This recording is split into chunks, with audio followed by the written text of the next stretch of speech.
जाय बिथांमोना बारे बारे जोंनि भारतनि रेजिस्टार जेनेरेल अफ इन्डियाजों दिनै रिजेक्ट खालामजाबाय, नाथाय थेवब्लाबो बिथांमोना जोंनि आसामाव 6था जाथि जनगोष्ठीया दिनै डिमान्ड खालामदों।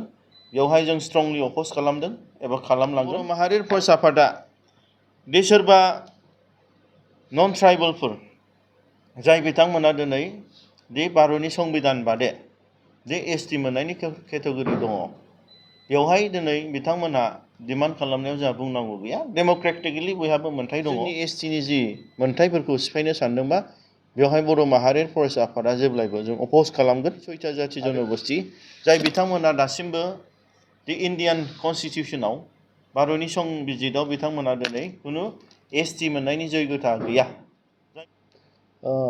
खुलुमबाय। नैबे मेडियानि गेजेरजों बर' माहारियारि फरायसा आफादा जि आसामावहाय जि थासारि सोमजिबाय थानाय दि 6था जाथि जनगोष्ठी दे बिथांमोना एसटि डिमान्ड खालामदों आसामाव, बेखौ जों नुनो मोनदों।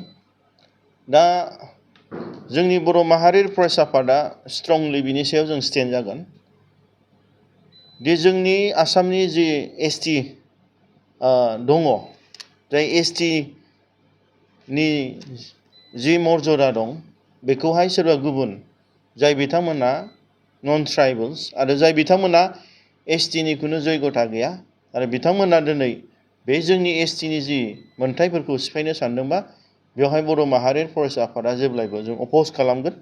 आरो बेवहाय जितु जोंहा दिनै 6था जाथि जनगोष्ठी जाय बिथांमोना दासिमबो दि इन्डियान कनस्टिटिउसनाव भारतनि संबिजिताव बिथांमोना दिनै खुनु एसटि मोननायनि जयगथा गैया।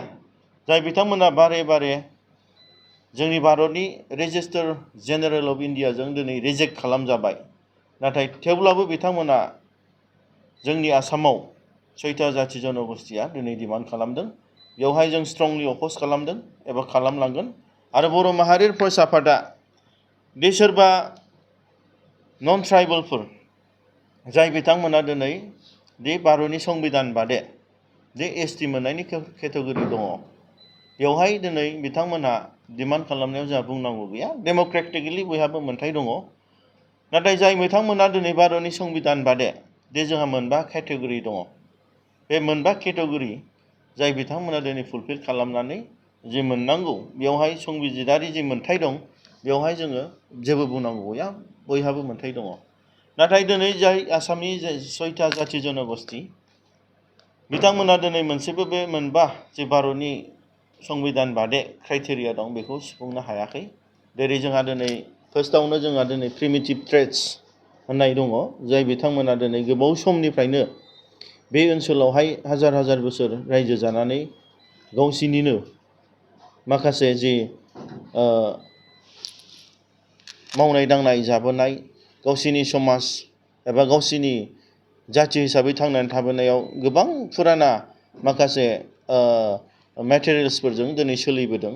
जेरै जोंहा दिनै बर'फ्रा ट्राइबेल हिसाबै जोङो नांगोलनिफ्राय लानानै दिनै जोंहा माखासे जोंनो बानायनाय दिनै बान्दो बानायनो हानाय, जोङो दिनै जि दानाय, जोंनो जि इन्दिनिफ्राय जि बरननानै जोंनो गाननाय जोमनाय बानायनाय, जोंनि दिनै ट्रेडिसनेल जोंहा दिनै मेडिसिन मुलि लोमजानाय साजानाय, दिनै जोंहा जोंनिनो माखासे जेनेबा जौ गोरान जौ बिदै, दा बैफोरबादि फुराना मोनसे जोंहा ट्रेड मोनसे थानांगौ मोनसे ट्राइबेल मोननोब्ला।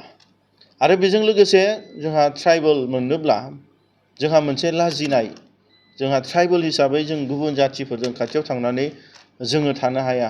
बिथांमोननिफ्राय जों आन्दोआव जों थानांगौ आरो बिथांमोननिफ्राय जोङो माने जोंनि राव हारिमुखौ सेभ खालामनो थाखाय प्रटेक्सन होनो थाखाय जों जेब्लायबो बिसोरनिफ्राय जानगाराव थानानै जों सोलिग्रा, जों माने गिदिर गोजौ थाखोनि मानसिजों जों थांनानै मिलायनानै थानो हाया। जों हाग्रा बंग्रा, जों खना गफा थाग्रा मोनसे जाथि, नैबे मोनसे ट्रेडआ जोंना थानांगोन, अब्लासो जों एसटि मोनगोन। आरो बेजों लोगोसे मोनसे एसटि जानोब्ला जोंनि राव हारिमु, जोंनि धोरोम, जोंनि आसार खान्थि गासैबो थानांगोन, अब्लासो दिनै मोनसे एसटिनि माबायाव जों मोनगोन। आरो जोंहा दिनै जों इक'नमिकेलि, पलिटिकेलि, जिअ'ग्राफिकेलि जों दिनै रिजार्भ एरियायाव थायो, जाय जिनिसाव खुनु जोंहा समाजारि जेंना जौगानाय गैया। दा बेफोरबायदि गासैबो क्राइटेरिया थायोब्लासो जों दिनै एसटि केटेगरि मोनो। एसटिआ दिनै मोनसे पलिटिकेलि डिमान्ड खालामनाय बुस्थु नङा। बेयो जाहैबाय जोंहा दिनै जा संबिधानावनो बे जोङो मोननांगौ मोनसे जाय बिथांमोना हाजार हाजार बोसोर जोंनि नैबे ओनसोलावनो संसार जानाय, जाय बिथांमोना थागिबि गिबिसिन फैनानै गावसिनि राव हारिमु गावसिनि माने समाज मोनसे संसार जानाय, बिसोरसो दिनै एसटि जानो मोनो। दा बेवहाय जोंहा दिनै मोनबा जाथि जनगोष्ठीया खुनु मोनसेबो फुलफिलमेन्ट क्राइटेरिया दिनै भारतनि संबिधान बादे जाय रेजिस्टार जेनेरेल अफ इन्डिया दिनै बिथांमोनखौ एक्सेप्ट खालामनो हायाखै एबा रिजेक्ट खालामनाय जादों। दिनै जों नायोब्ला राजबंसि बिदा फंबाय बिथांमोनखौ दिनै बेंगलाव थाग्रा कच राजबंसि बिथांमोना दिनै बेंगलि भाषा रायलायो, दिनै आसामाव थानाया एसामिस रायलायो, आरो बेजों लोगोसे जोंनि दिनै आहम बिथांमोनाबो दिनै अरिजिनेलि बिथांमोना थाइ भाषा रायलायोमोन, नाथाय जोंनि आसामाव बिथां असमिया रायलायो। असमिया होनो जाहैबाय मडार्न संस्कृत भाषा। दा बिथांमोना दिनै गावसिनि धोरोमखौबो दिनै एंगारबाय, बिथांमोना दिनै हिन्दु जाबाय। दे बिथांमोननि धोरोमा दिनै बुद्धिस्टमोन। दा बिथांमोना दिनै बे ओनसोलावहाय बारै ससनावसो सफैदों। खुनु मोनसेबो क्राइटेरिया बिथांमोना मिलाया। अब्ला बिथांमोना दिनै एसटि मोननांगौनि खुनु जयगथा गैया। आरो बेराफारसेथिं 96 माबा मोनसे बोसोरावहाय 6 माससो मोनसे कच राजबंसिफोरनो दिनै एसटि होनाय जादोंमोन।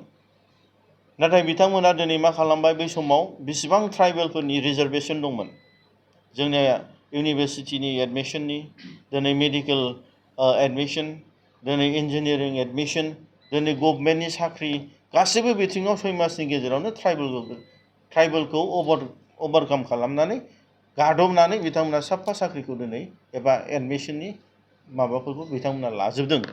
दा गभर्नमेन्टआ बेवहाय सिन्था खालामनाय जादों दे बिथांमोन बादे गोजौ थाखोआव थांखानाय जोंनि ट्राइबेलफोरनिख्रुइ बुद्धि गोरोंसिन, लाजिनाय गैसिना, माने बेफोरबादिया दिनै बे बर'फोरखौ 6 मासनि गेजेराव गादबदोंब्ला अब्ला ट्राइबेलफोरनि फिउचारा खुनु माने फिउचार गैया होननानै बिथांमोनखौ उइथड्र खालामफिननाय जादों। दा बेनि गेजेरावहाय जों बेखौनो बुंनो सानगोन बर' माहारि फरायसा आफादा दे जोंहा दिनै भारतआवहाय जाय बिथांमोना अलरेडि 6 बारसोआनो रेजिस्टार जेनेरेल अफ इन्डियाजों रिजेक्ट जाबाय, जाय 6था जनगोष्ठी बिथांमोना डिमान्ड खालामदों। आरो बे जिनिसखौ बिथांमोना बारे बारे पलिटिकेल एंगेलजों लाबोनो सानदों, खिन्थु जाय जिनिसा दिनै जाथावना नङा। खुनु पार्लियामेन्टआव एक्ट जायाब्ला, खुनु जोंनि कनस्टिटिउसनेलनि प्रभिजनजों बिथांमोननि क्राइटेरिया मिलायाब्ला, बेवहाय सोरबा दिनैहाय आसाम गभर्नमेन्टआबो सोरबा पार्सनेल मानगोनां जोंनि आसामनि चिफ मिनिस्टार हेमन्त बिश्व शर्मायाबो बेखौ होनो हाया। आरो बिथांमोना जुदि गमामायैनो गावसिनि माखासे पलिटिकेल एंगेलजों गावसिनि राजनितिक लाबालाबनि थाखाय होनो सानोब्ला बेयाव BoNSUआ स्ट्रंलि अपोज खालामगोन। आरो जों बेखौनो बुंनो लुबैदों दे जोंनि आसाम गभर्नमेन्टखौ बिथांमोनहा गावसिनि माखासे स्वार्थनि थाखाय होयोब्ला जों बिथांमोनखौ बुंगोन 1 सेकेन्डबाबो, 1 मिनिट आगोलबाबो, 1 घन्टा सानसे आगोलबाबो बड'लेण्डखौ बर'फोरनो होग्रोनांगोन। अब्लासो बिथांमोना बै 6था जाथि जनगोष्ठीनो आलादा गावसिनि एसटि स्टेटासखौ होनो हागोन। बेनि थाखायनो जों गोख्रों भाबै BoNSUआ जों दिनै स्टेन्ड जागोन। खुनु पर्यायै जोंनि रेजिस्टार जेनेरेल अफ इन्डिया भारतनि संबिधाननि एगेन्स्टै जोंनि आसामाव ट्राइबेलफ्रा खहा जायोबा खुनु BoNSUआ दिनै जिरायनानै थानाय नङा। जों स्ट्रंलि बेयाव जों स्टेन्ड जागोन। आरो बर'फोरनि एबा जोंनि आसामनि दा एक्जिस्टिं जि ट्राइबेलफोरनि जि एसटिनि मर्जा दं, बे मर्जायावहाय BoNSUआ जेब्लाबो स्टेन्डआव दं। गोजोन्थों।